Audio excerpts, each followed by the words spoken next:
اعوذ باللہ من الشیطان الرجیم بسم اللہ الرحمن الرحیم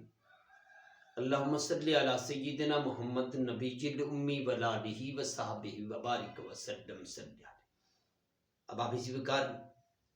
صلاۃ التراویح کے موضوع پر گفتگو ہو رہی تھی۔ آج بھی اسی موضوع پر ایک حدیث جس کے راوی حضرت ابو ہریرہ رضی اللہ تعالیٰ عنہ بیان کرتے ہیں کہ تاجدار کائنات فخر موجودات امام الانبیاء سید المرسلین رحمت للعالمین حجرہ مبارک سے باہر تشریف لائے تو آپ صلی اللہ علیہ وآلہ وسلم نے دیکھا کہ رمضان المبارک میں لوگ مسجد کے کونے میں نماز پڑھ رہے تھے، تو آپ تاجدار کائنات صلی اللہ علیہ وآلہ وسلم نے دریافت فرمایا یہ کون ہیں؟ عرض کیا گیا یا رسول اللہ یہ وہ لوگ ہیں جنہیں قرآن مجید قرآن پاک یاد نہیں اور ابی بن کعب نماز پڑھاتے ہیں۔ یہ وہ لوگ ہیں جنہیں نماز یاد نہیں لیکن ابی بن کعب ان کو نماز پڑھاتے ہیں۔ تو لوگوں کی اقتداء میں نماز ابی بن کعب کی اقتداء میں نماز پڑھتے ہیں، لوگ جمع ہو جاتے ہیں اور نماز پڑھتے ہیں۔ تو جب رسالت مآب صلی اللہ علیہ وآلہ وسلم نے ان کا یہ عمل دیکھا تو فرمایا کہ یہ کتنا اچھا عمل ہے، یہ کتنا اعلیٰ کام ہے جو انہوں نے کیا ہے، انہوں نے درست کیا۔ حضور نے سراہا، فرمایا یہ کتنا ہی اچھا عمل ہے جو انہوں نے کیا۔ اب آپ اسی وقار یہ رمضان المبارک کا موقع تھا جس میں ابی بن کعب پڑھا رہے تھے اور کچھ لوگ وہ نماز تراویح ان کے پیچھے کھڑے ہو کر پڑھ رہے تھے۔ تو اس حدیث کو امام ابو داؤد نے بیان کیا ہے، ابن حبان نے بیان کیا ہے، امام بہقی نے بھی روایت کیا ہے، اور نبی کریم علیہ الصلوۃ والسلام نماز تراویح کی 20 رکعتیں ادا فرماتے تھے۔ اب آپ اسی وقار اس حدیث کے راوی ہیں حضرت عبداللہ بن عباس رضی اللہ تعالیٰ عنہ، اور اس کو روایت کیا ہے امام ابن ابی شیبہ اور عبد بن حمید امام طبرانی نے۔ راوی حضرت عبداللہ بن عباس بیان کرتے ہیں کہ رسالت مآب صلی اللہ علیہ وآلہ وسلم رمضان المبارک میں 20 رکعت نماز تراویح اور 3 وتر پڑھایا کرتے تھے۔ اب آپ اسی وقار اس حدیث سے یہ بات ثابت ہو رہی ہے کہ حضرت عبداللہ بن عباس اس حدیث کے راوی ہیں کہ بیان کرتے ہیں نبی کریم علیہ الصلوۃ والسلام 20 رکعت نماز صلاۃ التراویح پڑھاتے تھے اور 3 رکعت نماز وتر ادا کرتے تھے۔ تو اب آپ اسی وقار یہ 3 حدیثیں مختلف کتب کے حوالے سے موجود ہیں جن میں یہی بیان ہے، اور راوی حضرت عبداللہ بن عباس ہی سے بروی ہیں کہ بیان کرتے ہیں کہ حضور علیہ الصلوۃ والسلام 20 رکعت نماز صلاۃ التراویح پڑھاتے تھے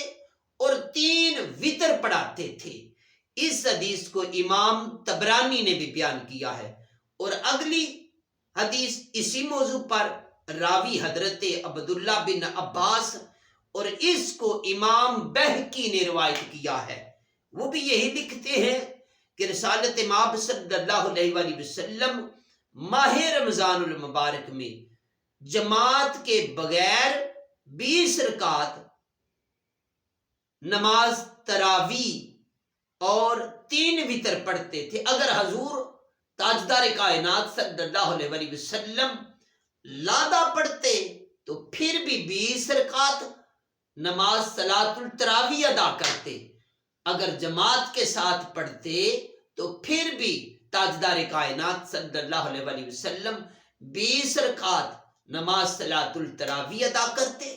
اور 3 وتر ادا کرتے۔ احباب ذوالفقار، کیونکہ جو تاجدار کائنات صلی اللہ علیہ وآلہ وسلم نے عمل کیا وہ قیامت تک آنے والی انسانیت کے لیے وہ سنت بن گئی۔ حضور علیہ الصلوۃ والسلام کا جو عمل مبارک آقا نے فرمایا کیا وہ ہمارے لیے سنت بن گئی، ہمیں اس پر عمل پیرا ہونا ہے۔ ہم کو چاہیے کہ حضور علیہ الصلوۃ والسلام کے اس عمل کی پیروی کریں، 20 رکعت نماز صلاۃ التراویح ادا کریں اور بعد میں 3 رکعت نماز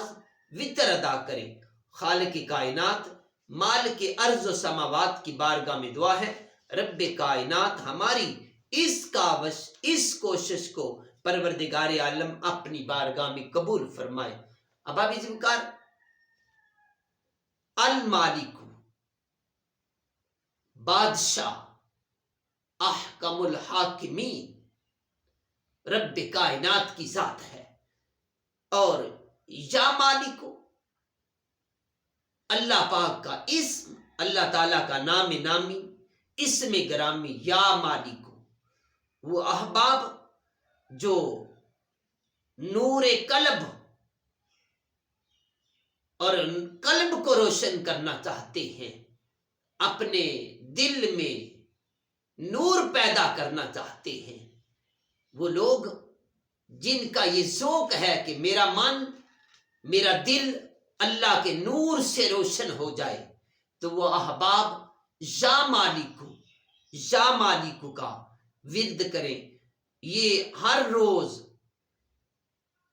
زوال کے وقت 100 مرتبہ اس کا معمول رکھیں، قلب نصیب ہوگا اور قلب کی صفائی ہو جائے گی، قلب سے قدورتیں سیاہیاں ختم ہو جائیں گی۔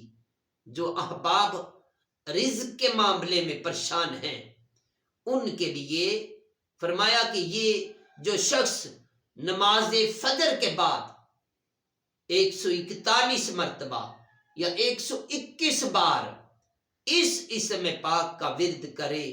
اس کو پڑھے، تو رب کائنات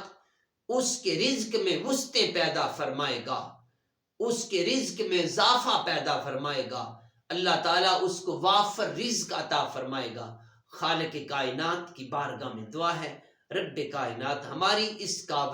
اس کوشش کو اپنی بارگاہ میں قبول فرمائے۔ جتنے احباب اس پروگرام کو صدقہ جاریہ سمجھ کر شیئر کرتے ہیں، لائک کرتے ہیں، آقا علیہ الصلوۃ والسلام کا پیغام آگے رسال کرتے ہیں، رب کائنات کی بارگاہ میں دعا ہے خالق کائنات ان کی اس کاوش کو اپنی بارگاہ میں قبول فرمائے، اجر عظیم عطا فرمائے۔ والسلام۔